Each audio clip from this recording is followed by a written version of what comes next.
Oi, gente, tudo bom? Meu nome é Theo Ruprecht, a gente está começando aqui mais um episódio do podcast Detetives da Saúde. E hoje a gente vai falar sobre como é fazer parte do grupo de risco do coronavírus. E afinal, o que é pertencer ao grupo de risco, o que é o grupo de risco. Só que antes de eu apresentar os dois convidados mais do que especiais que a gente tem aqui, eu queria passar alguns recados rápidos e importantes. O primeiro já é mais conhecido de quem está nos acompanhando, né, desde essa questão da pandemia do coronavírus. A gente tem gravado os episódios longe do estúdio, e isso afeta um pouco a qualidade do som, embora o Rafa Bertazzi, que cuida da edição aqui, faz toda a parte técnica, opera uns milagres. Então, a qualidade ainda é muito boa, ela só não é perfeita. E o segundo recado é que a revista Saúde agora, e a marca Saúde como um todo, da qual o Detetives da Saúde faz parte, agora se transforma em Veja Saúde. A Veja Saúde nasceu do casamento entre a expertise da saúde, que há 36 anos explica e inspira caminhos para a qualidade da vida, e a força e o alcance da Veja, que é uma grande potência do jornalismo brasileiro há mais de 5 décadas, vocês certamente conhecem a marca. Então você pode dar uma olhada lá nas nossas redes sociais, procurando por Veja Saúde, no nosso site, e conta pra gente o que você está achando dessa nossa fase que a gente está começando. E, aliás, se você quiser assinar a versão digital ou a versão impressa da Veja Saúde, para a gente é ótimo. Você fique sabendo que isso, inclusive, é uma forma de financiar esse podcast aqui, que é gratuito, claro. Mas, bom, vamos voltar, então, ao nosso episódio sobre grupos de risco. Eu queria começar, então, apresentando a Bruna Rocha, que ela trabalha nas ONGs Crônicos do Dia a Dia, CDD, e Amigos Múltiplos pela Esclerose, a AME. A Bruna foi diagnosticada anos atrás com esclerose múltipla, o que coloca ela no grupo de risco para o coronavírus por alguns motivos que a gente vai debater. E ela, inclusive, escreveu uma coluna bem contundente para o site da Veja Saúde, que tem um título forte mesmo, que é Eu pertenço ao grupo de risco para o coronavírus e minha vida tem valor. Tem mesmo. Tudo bem, Bruna? Como você está? Tudo bem, Theo, tudo bem, pessoal que está ouvindo a gente. Bom, eu acho que é bem isso, assim, né, o que eu escrevi aquele dia quando vocês comentaram, vamos fazer um texto sobre pertencer ao grupo de risco, e eu acho que existem dores de quem é desse grupo de risco, de quem tem um diagnóstico de uma condição crônica, de doença, que a maioria das pessoas não vê ou não se dá conta quando vai comentar, né, eu digo... antigamente na CDD a gente fez há uns anos atrás a gente fez uma matéria para explicar o que era uma comorbidade, que as pessoas não entendiam o que era comorbidade. Hoje em dia comorbidade está na boca de todo mundo, né? Meu filho de 3 anos fala a palavra comorbidade. Então assim, parece que todo mundo está entendendo que existe isso, mas não entende o que é viver isso, que dores são essas, por que é tão pesado, né, quando a gente ouve num noticiário que morreu X pessoas, mas tudo bem porque tantas tinham uma comorbidade, como se tudo bem a pessoa ter uma doença e morrer porque ela tinha. Então, eu acho que é um pouco isso, assim, não só ter uma condição crônica, que já é bastante complicado fora da pandemia, né? A gente sabe que a gente tem questões do dia a dia que são mais difíceis, que a gente já vive num isolamento, muitas vezes, boa parte das pessoas com a condição de esclerose múltipla como eu, já estão em isolamento há muito mais do que os 60 dias que a gente está agora, né? Então, como que estava... E eu fui juntando, naquele texto, eu fui juntando um pouco o meu sentimento como grupo de risco, como convivendo com muitas pessoas desse chamado grupo de risco, e mostrando que, cara, todo mundo tem que cuidar de todo mundo, né? Porque a vida da minha avó de 87 anos vale tanto quanto a minha, que vale tanto quanto a de um jovem atleta, ou enfim, de qualquer pessoa, porque todo mundo aqui é importante para alguém, né? Então, eu acho que é um pouco disso, então. Legal. E, bom, na outra ponta da linha está o Dr. Daniel Barros, ele é psiquiatra do Hospital das Clínicas da Faculdade de Medicina da USP. E o Dr. Daniel, além de um grande médico, é um grande comunicador, vocês já devem ter visto ele em algum canal de TV, no YouTube, nas redes sociais, e é bacana porque ele sempre inspira pensamentos muito interessantes em temas de saúde. Doutor Daniel, tá tudo bem por aí? Tudo jóia, obrigado aí pela apresentação generosa, Theo. Prazer estar aqui de novo nos Detetives da Saúde, e já de saída achei bem interessante a fala da Bruna. Eu acho que é um tema que realmente inspira reflexão. Eu tenho dito desde o começo da pandemia que essa pandemia ela não cria problemas, ela só revela os problemas que estão aí que a gente não quer ver. Não tem muito problema mesmo dos grandes problemas que a gente está enfrentando agora, praticamente nenhum é novo, né? Praticamente todos os problemas que a gente tem enfrentado aí são problemas que estavam aí e a gente conseguia olhar para o outro lado. A pandemia é um grande holofote que impede a gente de ignorar problemas que são estruturais aí da nossa sociedade. Então, essa questão das pessoas com condições crônicas, acho que é só mais uma que torna-se impossível de ser ignorada nesse contexto. Legal. E, doutor Daniel, vamos então fazer o beabá aqui para as pessoas, né? Embora o termo grupo de risco esteja sendo falado aos montes, eu queria que a gente pudesse, só se pudesse definir para a gente rapidinho o que é grupo de risco, né? O que é, por exemplo, comorbidade? São duas coisas diferentes, tá? Então, vamos lá. O que é grupo de risco de forma geral? De forma geral, independente da pandemia, essa ideia de grupo de risco não surge nessa pandemia. Grupo de risco é um grupo de pessoas que é mais suscetível a determinada condição por conta de suas características, de alguma característica em comum que elas tenham.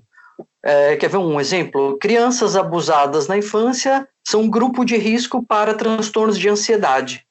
A gente não está falando de pandemia, a gente não está falando de contagioso, a gente não está falando nem de doença crônica, a gente está falando que crianças que foram abusadas na infância estão em maior risco, são mais vulneráveis para desenvolver ansiedade. E isso serve para tudo, né?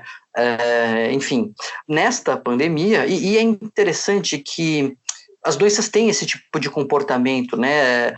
Dependendo da biologia da doença, de uma coisa bem natural, né, que é a biologia da doença, ela traz uma implicação social.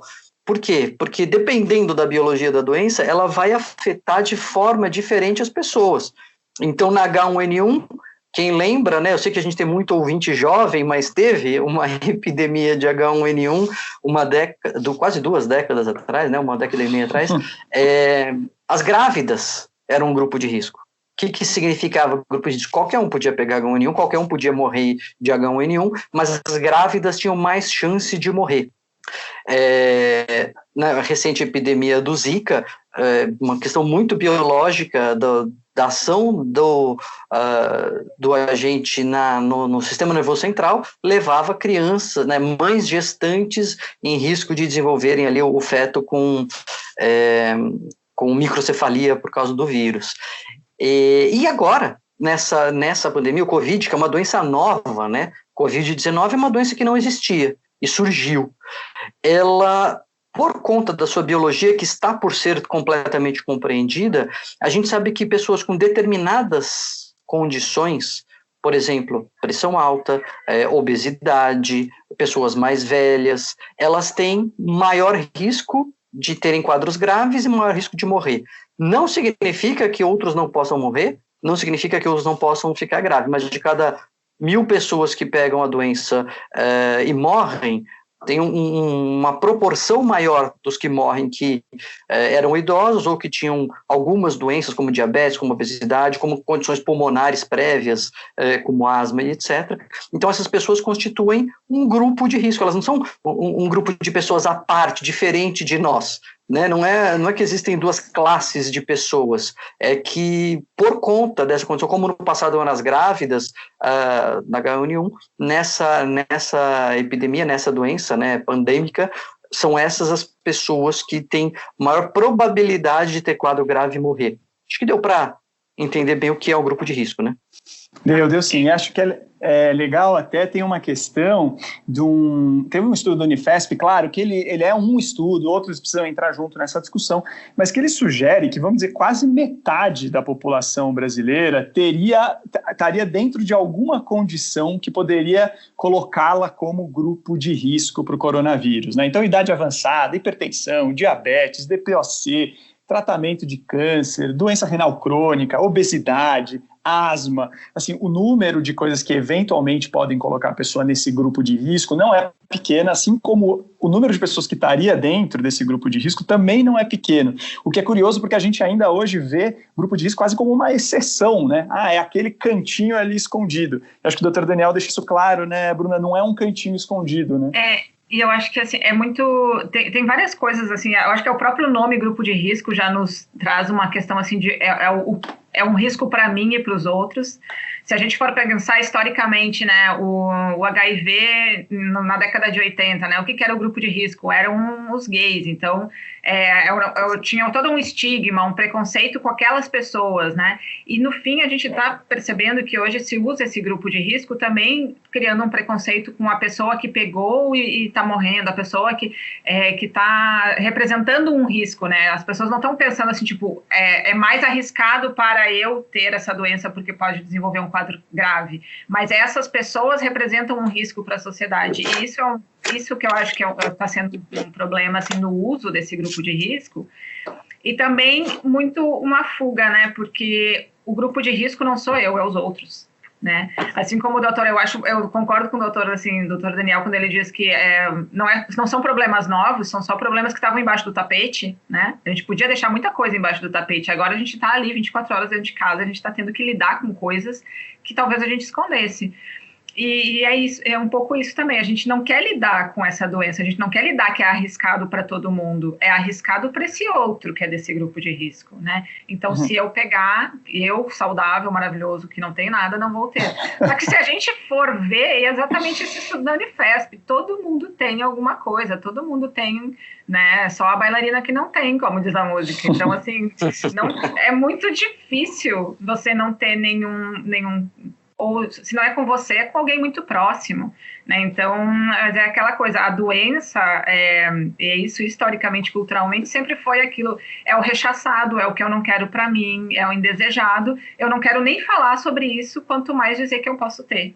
Então, enquanto ela é uma coisa do grupo de risco, ela não é uma coisa minha, né? Então, também isso espelha um pouco por que as pessoas não estão respeitando tanto o isolamento, por que as pessoas estão desconfiando, estão dizendo que é só uma gripezinha, enfim, todas essas coisas que a gente tem ouvido por aí, né, Théo? Uhum. E Bruna, conta pra gente um pouco da sua história, só antes do Dr. Daniel fazer um comentário, pra gente entender exatamente como que você se insere nesse mundo, né, que a gente está falando de grupo de risco. Bom, então, eu tenho o diagnóstico de esclerose múltipla, é uma doença neurodegenerativa. Só pelo diagnóstico de esclerose múltipla não seria considerado grupo de risco, mas a gente toma medicamentos imunossupressores, então nos deixam mais suscetíveis a ter outras infecções, outras doenças, enfim. Para além do meu diagnóstico, eu convivo com o meu esposo, que também tem esclerose múltipla, ele tem um tipo primária progressiva, que é um pouco mais grave, então ele está tetraplégico. Pessoas com deficiência já têm um quadro de saúde mais agravado, ele tem toda uma dificuldade respiratória por conta da posição sentada, de não se movimentar, então também é um grupo de risco. E aí eu convivo, eu brinco quando eu escrevi o texto, que eu fui dizendo as coisas, digo, a pessoa que lê esse texto vai dizer, meu Deus do céu, olha só o que é a família dessa doida. Porque assim, eu tenho os meus dois avós que moram com a gente aqui, que têm 86 e 87 anos, né? A minha mãe e minha sogra com mais de 60 e a minha irmã que tem esquizofrenia em tratamento. Então, assim, são só grupos de risco. Eu digo, o único que foge talvez seja o meu filho de 3 anos, mas aí é criança, aí eu também já não sei mais se entra ou não, né? Então, no fim das contas, assim, sempre que eu ouço no noticiário o grupo de risco, pode ser o que vai morrer, eu penso assim, meu Deus, é uma bomba na minha casa, né? Porque todos aqui têm tratamento, todo mundo tem alguma condição, né? Minha avó tem DPOC, enfim. Então, são muitas convivências com muitos riscos de diferentes graus e muito medo, né? Porque assim, a gente pensa, se os meus avós pegarem, cara, não tem muito o que fazer, talvez. O meu marido, a preocupação dele era assim, se eu tiver um negócio desse e eu for para um hospital, o respirador não vai ir para mim. O respirador não vai ir para um cara que está tetraplégico, entendeu? O respirador vai para um cara que está mais saudável e tem mais chances. Então, são esses medos que não são só da doença, mas os medos das escolhas também, né? Das escolhas sociais que vão se fazer a partir de uma situação de desespero, porque eu imagino que nos hospitais, os médicos que estão atendendo e têm que fazer essas escolhas, muitas vezes, é desesperador, né? Deve ser muito desesperador. Então, é mais ou menos esse o meu cenário do meu dia a dia. Então, assim, todo mundo aqui está dentro de casa mesmo, 60 dias, sem sair, sem... sabe, lavando o pote de álcool gel com álcool gel, para não correr risco mesmo, né? Eu gosto muito desse exemplo da decisão dos médicos, sabe, Theo? De quem que vai para a UTI, quem que não vai e tal, porque a sociedade está falando disso agora, né? Como se isso nunca tivesse acontecido. Enfim, todo mundo que já deu plantão em pronto-socorro, que precisa de vaga em UTI, sabe a dificuldade que é. A minha avó, falecida já, uns anos atrás, eu vou te dizer que eu acho que uns 6 ou 7 anos atrás, ela teve um mal súbito, já tinha 80 anos, quase 80, e foi para o pronto-socorro, foi entubada no pronto-socorro do hospital público, e aí não tinha vaga na UTI para ela teve que ficar entubada no pronto-socorro. E aí surgiu uma vaga na UTI. Só que aí chegou um jovem acidentado de moto. E aí quem que vai para a vaga da UTI? O médico teve que decidir. Uma colega até me pressionou. Poxa, você não vai falar com o médico para ele priorizar sua avó? Eu falei, gente, né? Qual o sentido disso, né? Mas só mais um problema que já está aí. Falando de 7 anos, minha avó não tinha plano de saúde, mas enfim, a gente é uma família que tem condições, ela estava num hospital bom, um hospital público de referência, e enfim, esse não é um problema novo, né? Mas é mais um problema que a pandemia traz à luz. E eu espero que a gente, embora seja cético, eu espero que a gente, alguma coisa, algum dos problemas, muitos que a pandemia revelou, a gente trate deles estruturalmente e não só superficialmente, né? Porque tem soluções paliativas, mas não vai poder deixar um hospital de campanha permanentemente montado no Anhembi, no Campo de Marte ou no Pacaembu, né? Como que a gente resolve alguns problemas estruturais? Agora, voltando ao tema do grupo, eu adoro fazer esses bate-papos, Theo. Obrigado por mais um convite desse, porque ele me dá muitas ideias para as pautas que eu preciso, né, para os meus artigos e para os meus vídeos no YouTube. Só na nossa conversa que eu já anotei várias. E tem uma questão que é central em como as pessoas, a sociedade em geral, enxerga essa questão do grupo de risco e por que ela faz isso. Porque tem duas inclinações do nosso cérebro, que a gente chama de vieses, né? A gente tem alguns vieses cognitivos, que são inclinações do nosso cérebro que nos levam a sistematicamente interpretar de forma errada a realidade por causa de como da forma como o nosso cérebro é construído. E tem dois desses vieses, que um é conhecido em inglês como a falácia do mundo justo, que a gente tem a tendência de achar que as coisas acontecem por um motivo. O nosso cérebro lida muito mal com o acaso, com o inexplicável, porque o cérebro é uma máquina de procurar padrão, né, de encontrar o sentido. Então, quando as coisas acontecem sem sentido, a gente fica procurando o sentido das coisas. E isso leva a esse erro de interpretação da realidade, que é achar que as coisas acontecem por um motivo que vai equilibrar a balança. É a falácia do mundo justo. Então, se alguém ganhou alguma coisa boa, deve ser porque mereceu. Porque fez algo bom para merecer, ou porque se esforçou, ou porque, enfim, qualquer coisa que o valha, porque é muito bondoso, etc. Se alguém aconteceu alguma coisa ruim com ele, é porque mereceu. E aí a gente vê isso nesta pandemia atual da seguinte maneira: puxa, mas essa pandemia mata só gordo, mata só hipertenso, mata sedentário. Quem mandou ser sedentário? Ninguém fala isso explicitamente. Não vê ninguém na televisão ou no meio de comunicação. Também, se tivesse feito ginástica, não tinha morrido. Ninguém tem coragem de falar isso, mas fica subjacente. A AIDS, bem lembrada pela Bruna, ela era conhecida no começo como a praga divina. A praga divina não era a ira divina. A ira de Deus, God's wrath. Era a ira de Deus, porque o homossexual, quem mandou ser gay? Né, vai lá e tomou a praga, tomou o castigo por ser gay. Então, a gente tem essa sensação. E a gente também tem um outro viés cognitivo, vou emendar os dois, que é o viés da normalidade. Normalcy bias, não é normalidade, nem normalização. Normalcy, o viés de que a gente tenta se convencer que as coisas não estão mudando. porque é difícil mudar, é assustador mudar, então a gente fica falando, não, peraí, tá tudo bem, não é bem assim, vamos lá. E aí o grupo de risco cai como uma luva para a gente manter a nossa percepção de que as coisas estão normais, porque assim, não é comigo.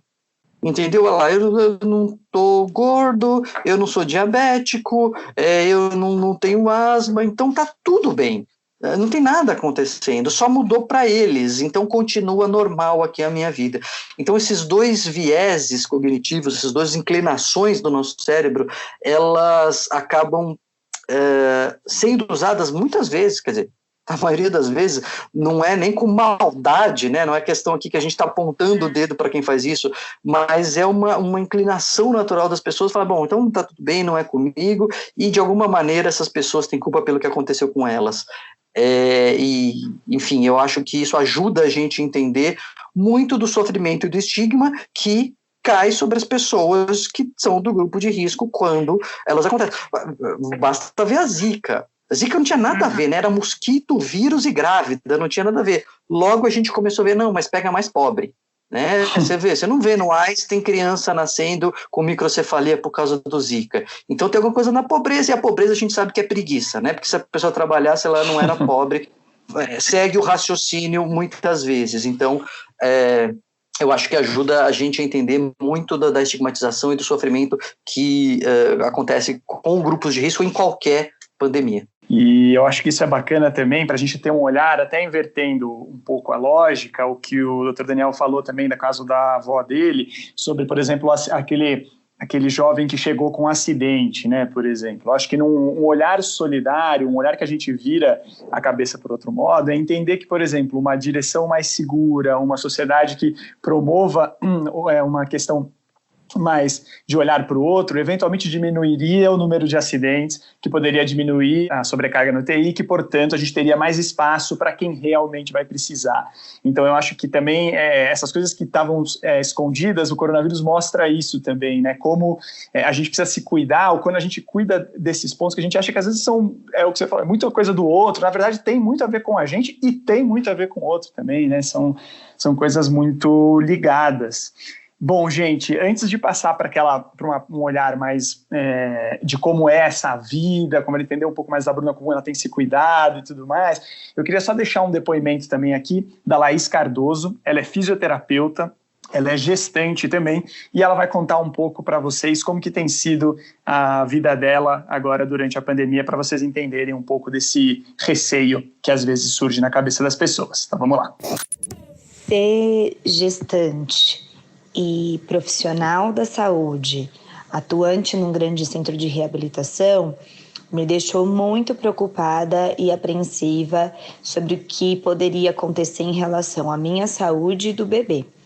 Mas logo que iniciou a quarentena em São Paulo, no dia 23 de março, a empresa em que eu trabalho optou pelas férias coletivas e eu estou em casa até mais ou menos o fim de maio. Então, foi muito bom porque diminuiu minha exposição e meu risco no trabalho, apesar de que eu ainda atendo alguns pacientes a domicílio, pois não há como fazer o teleatendimento. Lógico que com todas as medidas de segurança, os meus pacientes também estão em isolamento social, o que diminui a exposição deles e a minha. Mas sempre há um risco, então a gente fica até meio neurótica de não colocar a mão no rosto, ficar de máscara o tempo inteiro para onde sai, chega em casa já troca de roupa, toma banho, lava o cabelo. O meu marido também super preocupado, toda a empresa dele está de home office. Não vejo mais os meus pais, familiares, amigos, nada. Somos só nós dois no ambiente de casa. O que me deixou um pouco mais tranquila no decorrer desses meses aí é que alguns estudos saíram mostrando que a princípio não se passa nada para o bebê, de mães, né, gestantes que contraíram o Covid-19 e que em sua maioria as gestantes se comportam como casos leves. Mas sempre há um risco, caso se contraia a doença, de você evoluir para um caso grave, não é o que a gente quer. Então eu já passei por períodos de insônia, não conseguia dormir, ficava sonhando com isso. Também a gente fica em casa grande parte do dia e o tempo inteiro assiste televisão e vê as notícias, o que estava me fazendo mal. E aí eu comecei a me privar um pouquinho desses noticiários todos, escolher um momento do dia para ver as principais notícias e só, e cuidar da minha saúde física e saúde mental é o essencial nesse momento, porque é bom para mim e bom para o bebê, com certeza.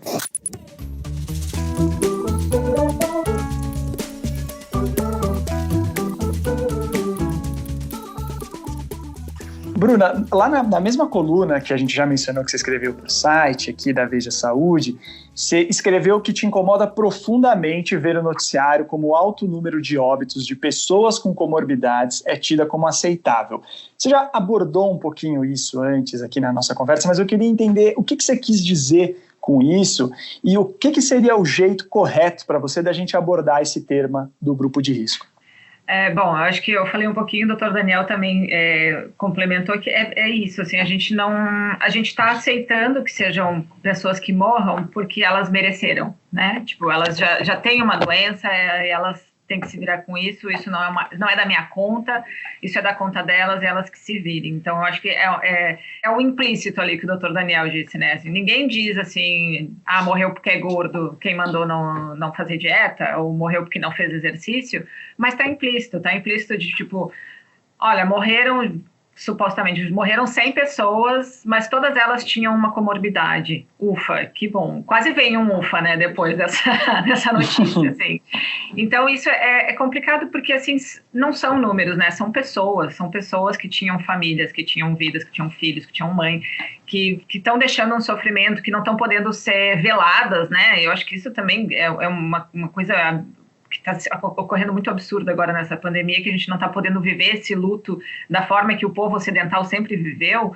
Então, eu não saberia te dizer a receita correta, Theo, mas eu acho que, assim, tratar como pessoas, né, não como números, não como comorbidades, precisa realmente desse mas depois, né? Tem um ditado que diz que depois do mas nada é bom, né? Depois do mas nada que vem é bom. Assim, depois do mas sempre vai vir alguma coisa ruim. A gente passa o mesmo dilema na psiquiatria. Eu vou fazer uma parte aqui para acho que ver os dois lados dessa questão. Eu na minha atuação lá no Instituto de Psiquiatria do Hospital das Clínicas, eu sou psiquiatra forense, né? Eu coordeno o grupo de psiquiatria forense. Então, toda vez que tem uma notícia que envolva a justiça ligada à psiquiatria, enfim, vocês vêm atrás de mim para comentar, né? E aí é interessante que a doença, ela só participa de uma notícia de crime quando ela é uma doença psiquiátrica. Então você vê lá a notícia: esquizofrênico mata a mãe, deprimido mata a família e se mata. Você nunca vê a notícia assim: hipertenso assalta banco. Você nunca ouve a notícia assim, né? E provavelmente teve algum hipertenso assaltando o banco por aí, né? Com certeza, né? Muito mais. Diabético desvia frauda, licitação, né? Então você não participa. A doença, mas é ruim. E isso minha missão de vida é combater o estigma contra a psiquiatria. A gente falou um pouco disso no outro Detetives, mas então eu não queria que fosse assim, mas eu entendo por que é assim. E a gente tem que contornar. E por que é assim? Porque, de fato, em alguns casos de doenças psiquiátricas, é uma minoria, absoluta minoria, mas em alguns casos a doença interfere com a notícia. De fato, às vezes a pessoa só pula da janela porque estava deprimida. E a diabetes não interfere no assalto do banco, e a hipertensão não interfere na extorsão ou no desvio de verba. Outras doenças não participam, a não ser que fosse assim, sei lá, míope atropela pessoas, né? Eu estava dirigindo sem óculos, né? Talvez tivesse uma coisa assim, mas a doença não participa. E No caso agora da pandemia, a comorbidade, que a gente acabou não definindo, né? Comorbidade é quando tem uma outra doença acontecendo junta, né, com outra. É comorbidade, uma morbidade que vem junto. Então, a pessoa teve a Covid-19 e comorbidamente, ou seja, junto com a Covid-19, tinha uma outra doença chamada hipertensão, etc. Essa outra doença participa da notícia, porque de fato aumenta o risco de a pessoa morrer quando ela contrai. É difícil, porque você noticiar, eu acho que depende do tom que você vai noticiar, como a Bruna estava dizendo, talvez colocar história, eu vejo muitos veículos tentando fazer isso, a história por trás dos números, né, dar uma humanizada nos números, etc. Mas é mais ou menos, e a Bruna vai entender, mais ou menos quando começou a pandemia, que assim, já morreram 50 mil pessoas no mundo, mas são 50 chineses, 50 mil são chineses, e 3 mil italianos, quer dizer, é mais uma tentativa, fazia parte, esse dado fazia parte da notícia, mas aí a gente usa para se excluir, né, e se excluindo a gente acaba excluindo o outro, né, fazendo um gueto ali, tem uma coisa os chineses, os hipertensos, os crônicos, né, então eu acho difícil como mudar essa notícia. Eu entendo por que ela existe, assim como no caso da psiquiatria, né, mas eu acho que a gente tem que buscar isso, falar assim, não é, mas eram hipertensos, está tudo bem. Não é isso, mas eram hipertensos, e muitas vezes o hipertenso a gente tem que lembrar, né, aquela história, quando uma criança vai mal na classe, ela tem um problema, quando 70% das crianças vão mal na classe, tem um problema na classe. Então, o sedentarismo, a obesidade, a hipertensão, ela não é um problema individual, ela é um problema de como a sociedade está construída. Então, essa pessoa, a gente poderia dizer mais, ela é duplamente vítima. A gente sabe que, aliás, a obesidade hoje está ligada à pobreza. Hoje em dia, quanto mais pobre um país, menos desenvolvido, mais ele tem obesidade por causa da estrutura da indústria alimentícia, que é mais barato você comer pior, né? Então, essa pessoa foi duplamente vitimada. Se a gente conseguir colocar esse tom, eu acho que muda um pouco a visão das pessoas. Legal, acho que inclusive aquele estudo da Unifesp que a gente mencionou antes citava essa questão das desigualdades, né? Entre as pessoas de classes socioeconômicas mais baixas, você via maiores taxas de grupo de risco, né? De pessoas pertencendo a um grupo de risco. Então, acho que reforça isso que o Dr. Daniel falou. E é um bom jeito, acho que o que o Dr. Daniel falou é um bom reforço, inclusive para os jornalistas, da necessidade da gente dar, acho que uma palavra importante, que é contexto, né? Então, ok, a gente vai falar de grupo de risco, ok, vamos falar, mas a gente tem que entender o que isso significa e o que isso não significa, né? Eu acho importante abordar isso. Tem uma coisa muito interessante que vem de estudos feitos em outras epidemias pelo Reino Unido, que quando as pessoas acham que são menos suscetíveis ou que são menos vulneráveis, é evidente, mas isso está comprovado, elas tomam menos medidas de proteção. Então, a pessoa que não tem medo, não lava a mão, não passa álcool gel, não cobre a boca, não põe máscara, não se guarda, né, não se protege, etc. Então, se a gente não passa a mensagem de que está todo mundo em risco, é óbvio que menos pessoas vão se proteger, né? E, bom, Bruna, conta pra gente, então, agora, como que está sendo sua vida por causa, assim, agora na pandemia, né? O que mudou? E aí eu vou arrematar com uma pergunta que é a seguinte, né? Você já falou, né? Por causa da questão da esclerose, você já está acostumada a estar sendo incluída, né, nesse grupo de risco para diferentes pontos. Agora, tem alguma diferença de integrar o grupo de risco do coronavírus e integrar o grupo de risco para qualquer outra coisa que você já tivesse acostumada antes? Uma questão importante que, assim, que o Dr. Daniel tinha falado, assim, a gente precisa mudar e as pessoas têm uma resistência à mudança, né? E isso é uma coisa que talvez a pessoa que tem uma condição crônica como esclerose múltipla ou como tantas outras, a gente já está tão acostumado com as mudanças tão drásticas, às vezes que é de um dia para o outro, que essa mudança talvez não tenha batido tanto, né? Eu convivo com a questão da esquizofrenia, né? Da doença mental, que tem um estigma absurdo, e que num dia a pessoa está muito bem e meia hora depois ela pode estar numa crise, e a gente teve que se acostumar com isso, né? Com a minha irmã mais velha. E a gente cara, se adaptou a isso. Com a esclerose múltipla do meu esposo, um dia ele estava caminhando, no outro ele estava numa cadeira de rodas, então a gente teve que adaptar tudo muito rápido. Porque as mudanças na nossa vida, né? A mudança, por exemplo, a velhice. Realmente, a velhice é uma mudança, mas ela é gradual, né? Você vai envelhecendo.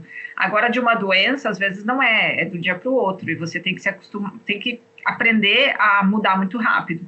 E o que aconteceu com essa pandemia, com a população toda, é que do dia para a noite, né? Num dia a gente estava saindo bem no parque, passeando, no outro dia todo mundo em casa, isolamento social.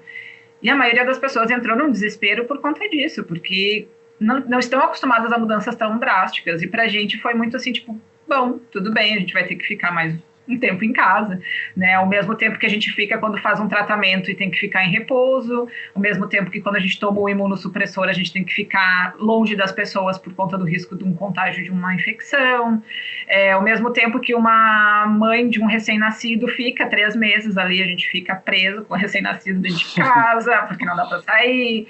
Então, eu acho que são condições de que a pessoa que tem uma doença crônica ou que passa por alguma situação como o puerpério, né, eu acho que dá para a gente comparar, porque assim, são condições que a gente precisa se isolar e a gente já aprendeu, né, a ficar mais isolado, a ficar mais dentro de casa. Então, assim, a gente já estava acostumado um pouco com esse isolamento social por conta da nossa sociedade, não por conta de uma doença, né? Então, a questão de ficar em casa talvez não esteja o que está batendo mais, porque a gente já tinha um pouco isso, né? As pessoas idosas não saem tanto até por conta do medo da rua, enfim. Agora, a questão de ser uma pandemia, eu acho que é isso que está pegando mais, assim, na hora que a gente pensa assim, cara, que a gente tem que lavar tudo que chega em casa. Claro, eu acho que a questão de higiene, a gente realmente já pecava um pouco antes, tem coisas que a gente já poderia ter tido um cuidado muito maior, né? Mas, assim, de ter medo do que vem de fora, né? A gente acaba tendo muito medo daquilo que vem de fora. A gente tem... a gente não quer sair de jeito nenhum, nem para ir fazer uma vacina, porque agora eu tenho que dar a vacina no meu pequeno e a gente está com medo de ir no posto, porque, enfim... E se eu for e eu trago isso, e aí eu vou representar um risco para quem está dentro da minha casa, né? Então, eu acho que é muito mais esse medo do que vem de fora pelo risco do contágio do que pelo próprio isolamento, né? O isolamento em si, eu acho que está sendo um grande despertar para as pessoas que não têm uma condição crônica ou uma deficiência, de que a deficiência, ela é uma condição social também, né? Porque o quanto mais dependente eu sou, porque a calçada da rua é ruim, porque não tem sinalização para mim que sou cego, porque não tem condição para que eu saia de casa. O isolamento social está mostrando o quanto a gente é dependente do outro, né? As pessoas, elas crescem com uma ilusão de que elas não dependem de ninguém, com a ilusão de que dependência é um problema, e a gente que tem uma condição crônica, que precisa de um cuidador, né? Eu digo assim, eu tenho a minha mãe, mas a minha mãe também é uma cuidadora, o meu esposo, eu e a mãe dele como cuidadoras, porque ele precisa para tudo. Então, assim, as pessoas às vezes olham a gente saindo na rua e dando comida na boca de um jovem de 30 e poucos anos e acham, nossa, que horror, ele é dependente. Mas o quão independente você é realmente, né?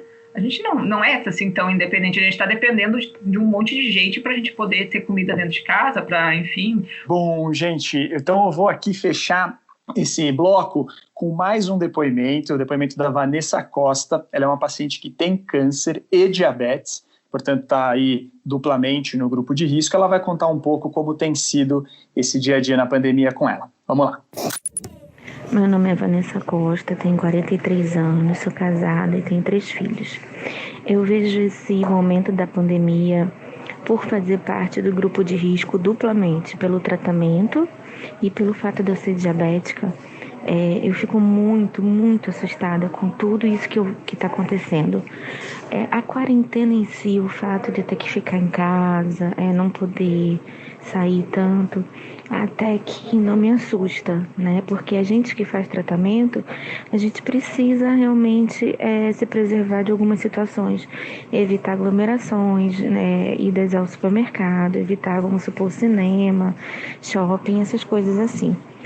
Mas o que me assusta são o que vem de fora para dentro de casa, né? Meu marido, por exemplo, ele estava de férias, a empresa deu férias logo que começou a quarentena e agora ele voltou a trabalhar. Então tem todo um ritual para ele entrar em casa, a roupa, o sapato, o contato dele conosco, né? Então, assim, isso é muito preocupante. E a questão das crianças também, né? As crianças em casa já estão entediadas, elas têm aulas todo dia de manhã, aulas online, mas mesmo assim, já chega uma hora que não tem mais o que fazer dentro de casa, né? Não adianta ter o videogame, não adianta jogo, não adianta nada, nada entretém mais a criança, né? Mas a gente se cuida, a gente álcool gel em todo lugar, álcool líquido para borrifar, né? Álcool dentro do carro e quando precisa sair, uma série de cuidados quando tá lá no local e quando volta para casa. Então, assim, a preocupação é muito grande. Já perdemos pessoas próximas, já perdemos pessoas da família essa semana. E a gente vai seguindo, né? E rezando para que isso acabe logo, que descubram logo uma cura para isso, né? Uma prevenção, uma cura, uma prevenção, né? E vamos seguindo.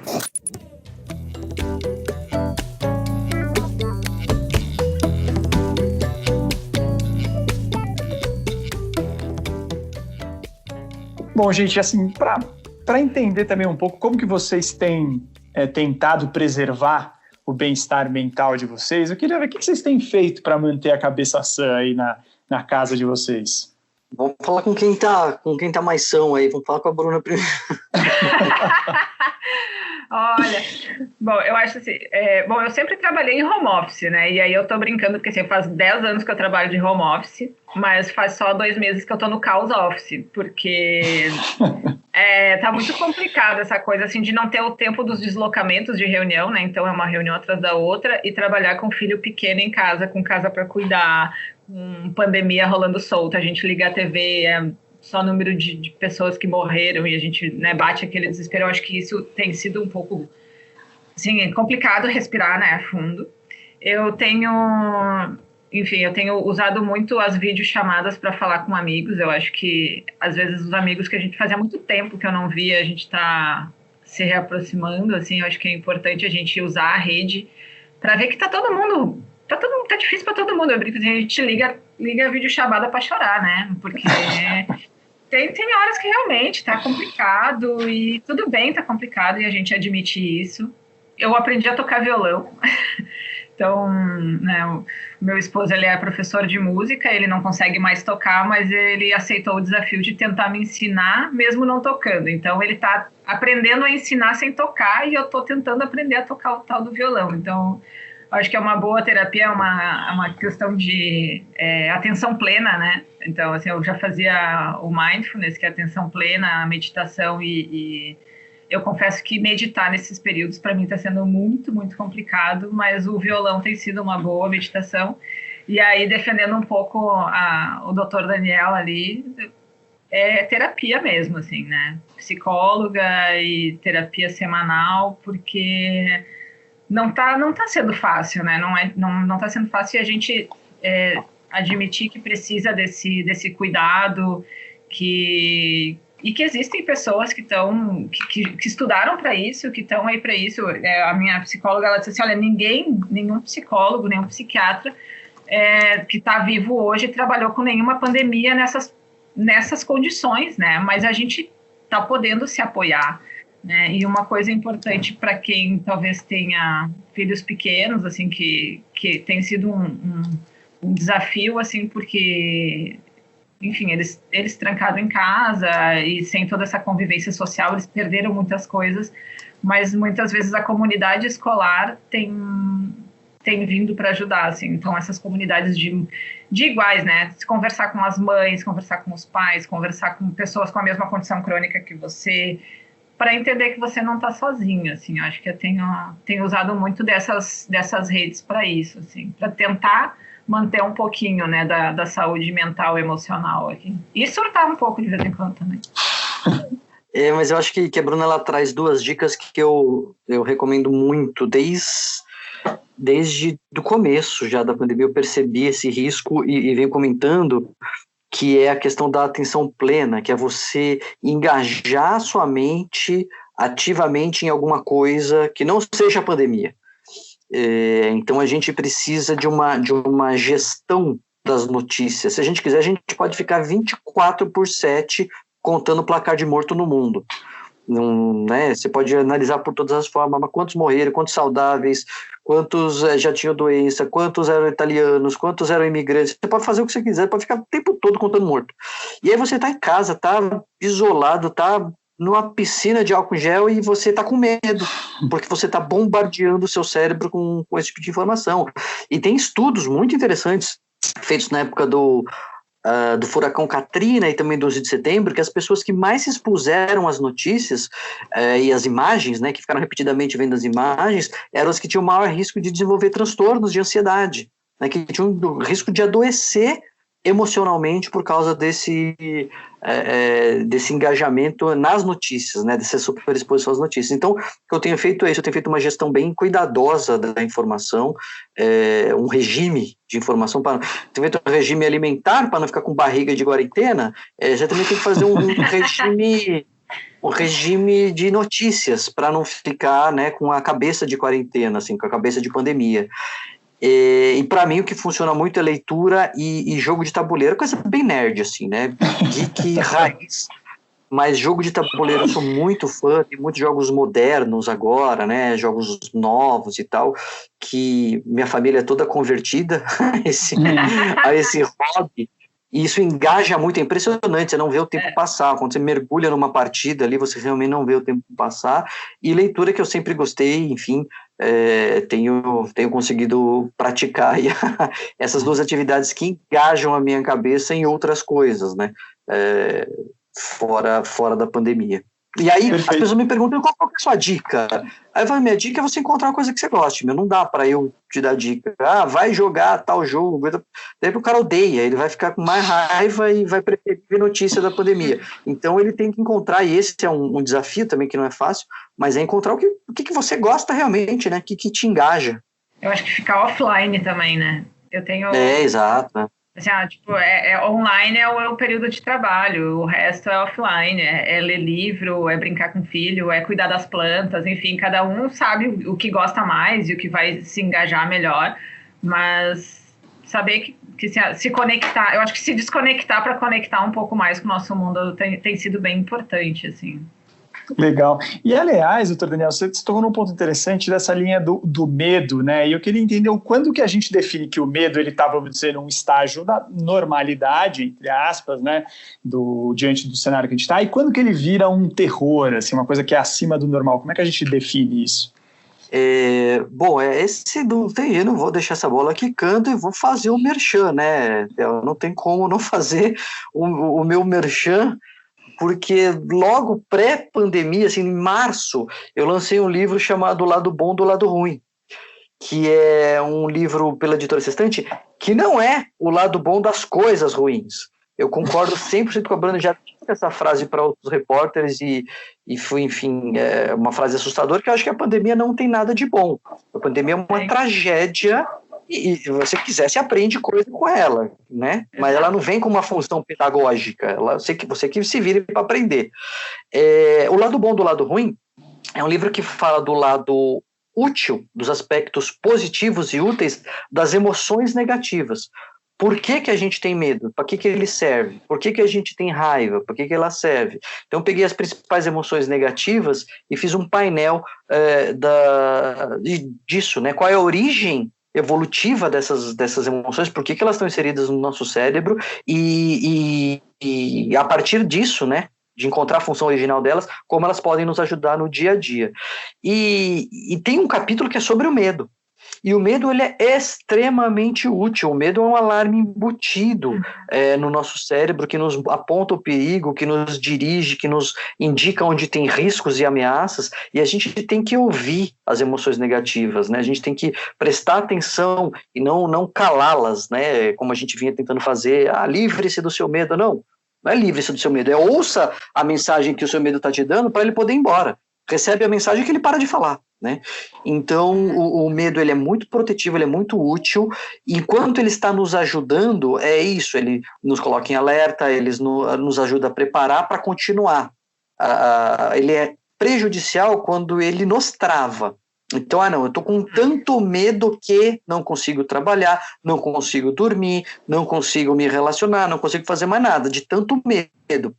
Bom, aí o medo se tornou um terror paralisante, né? Estou tendo sintomas físicos, estou tendo taquicardia, estou insone. Não, então, aí está atrapalhando. Mas fora disso, se você está com medo, aliás, é uma boa mensagem, se você está com medo, você está normal, porque é para estar mesmo. Perfeito. Gente, aqui, olhando inclusive para esse normal e para esse novo normal, né, que é uma expressão que muita gente tem dito, né, quando, vamos dizer, essa primeira onda arrefecer um pouco, né, a gente ainda vai ter que lidar com esse vírus, mas eu queria entender com vocês como, né, a Bruna, do ponto de vista de uma pessoa com esclerose múltipla, que convive com esses termos do grupo de risco, e o Dr. Daniel como um médico, né, que atende também os pacientes, que vê como é que isso tem trazido impactos no dia a dia. Eu queria ver como que vocês enxergam essa baixa adesão ao isolamento social, né? Isso incomoda vocês? Como que vocês estão olhando para isso? Bom, eu acho que a baixa adesão ao isolamento social tem muito a ver com essa coisa de ser uma coisa do outro, né? De ver a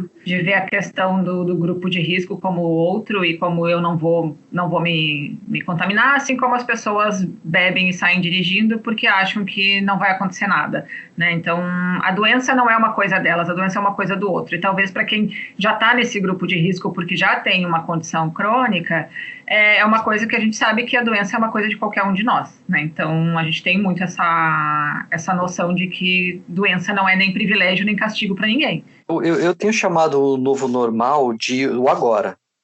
Agora, esse é o novo normal. Normal é agora ficar em casa. Normal é não sair, normal é não que neto não ver vô.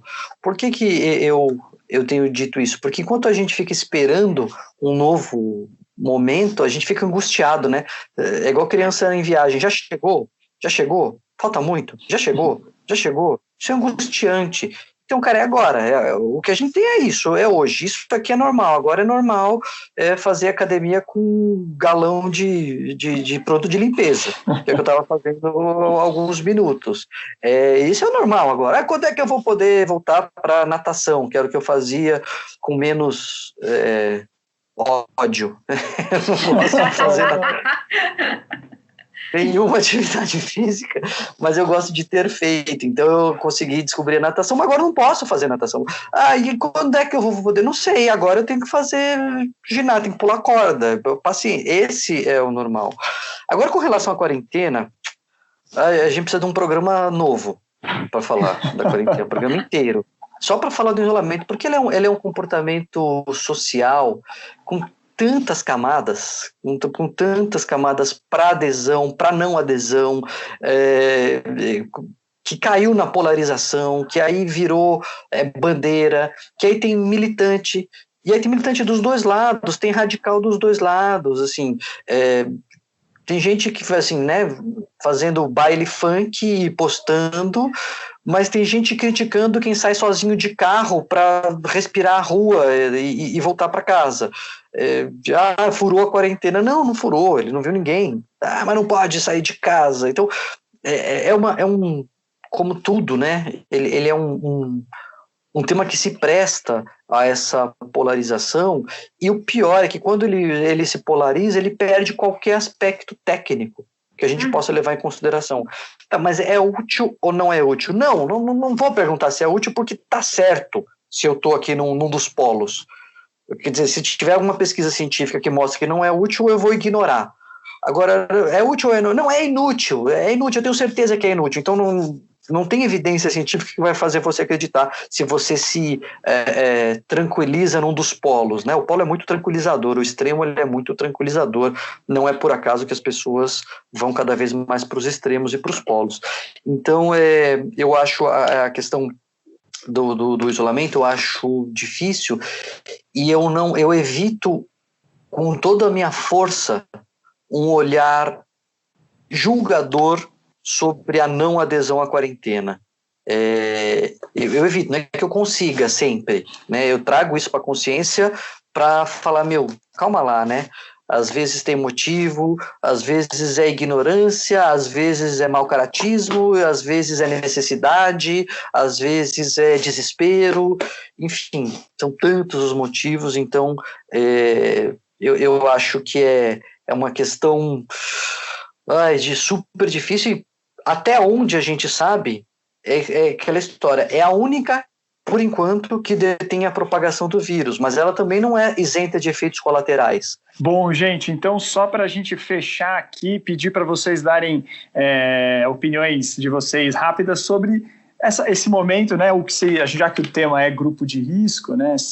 O que a pandemia, no fim das contas, pode ensinar sobre o grupo de risco. E lembrando que a gente passou o episódio aqui falando que pandemia não necessariamente ensina ninguém a nada, mas para vocês, ela ensinou alguma coisa sobre os grupos de risco, né? Especificamente?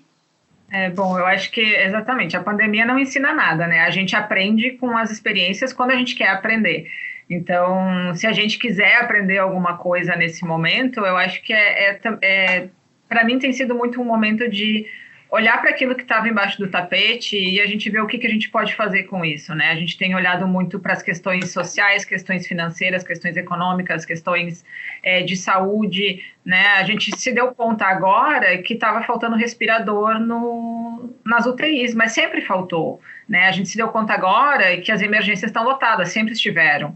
Então, eu acho que pensando nos grupos de risco para depois da pandemia, o que vai ter um pós-pandemia, a saúde vai continuar precisando ser olhada com todo esse respeito, sabe? Com toda essa preocupação que a gente está olhando agora. Porque hoje a gente está olhando com toda essa preocupação porque está atingindo a sociedade inteira.